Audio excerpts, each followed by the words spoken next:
Junction. I hear it's the Democratic stronghold of the district. I want to start by introducing my family, my beautiful wife, Marlene, our children, Wyatt, Carlo, and Alana. It's with their love and support that I'm able to take on this venture.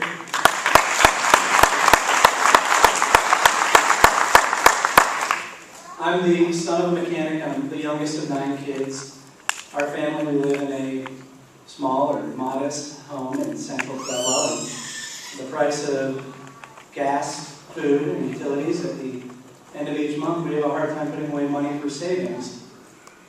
And I can't but help feel that it's time for the rest of us, people like you and me, to have a voice again in Congress. There are too many people who are hurting with unemployment, with people losing their homes, people facing bankruptcy. In my own family, my Aunt Camille, a year ago, she had a stroke. She lost everything she ever owned because of her medical bills. She passed away in poverty this last March. This is not the promise that this country is founded on. The promise that if you work hard, you play by the rules, you can retire with dignity. Instead, what we're getting out of Washington is more partisanship, more gridlock. A few weeks ago in Alamosa, Congressman Tiffin and I debated this topic. I said we need more bipartisanship. We need people who can work together. And Congressman Tiffin's response was, now is not the time to get along. Not getting along has caused gridlock. Gridlock means we don't have a permanent transportation bill. Gridlock means we don't have a farm bill. We don't have a budget. Gridlock means payroll tax fight, the super committee fight, the debt ceiling fight. It means we have sequestration around the corner.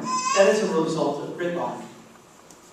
In my time in the legislature, I have fought to legislate in a bipartisan fashion, bring people together. This is stark contrast with the congressman who's voted almost 100% of the time with his party leadership. This district historically, dating back to Wayne Aspinall, has been a district with people who can work across the aisle. We're not getting that today. And I think it's time that people like farmers and ranchers have a voice again, that business people have a voice again, that students have a voice again, that people like you and me, that the rest of us have a voice again in Congress.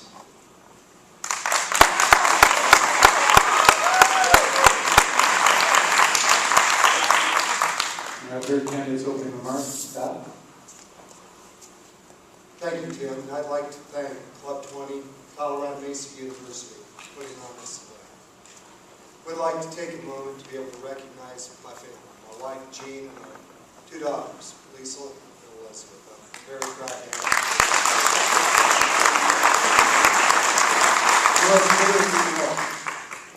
I'm not a career politician.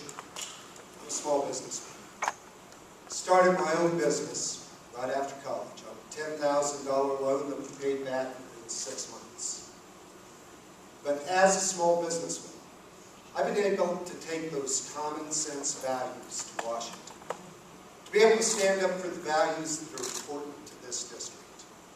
When the National Forest Service was putting forward a move to be able to require us on federal lands to sign over water rights to the federal government, we pushed back and we were successful. When we saw the Department of Labor come out with a rule that was not going to allow our children to be able to work on the family farm, we pushed back and we won. You need to be able to work on the family farm. In the office that I hold, we've been able to work with Democrats, work with Republicans, to be able to pass 5 bills through the full House of Representatives. These are bills that reflect the values of where we live, the values of our lifestyle. To be able to work with veterans, and most importantly, probably right now, to be able to get our people back to work. We sit in a county that has 19.5% real unemployment. This election is about consequences, and it is about outcomes. I have an opponent in this race that voted for a $250 million tax increase on hardworking Coloradoans, punishing rural Colorado the most with the license plate fees that we now pay.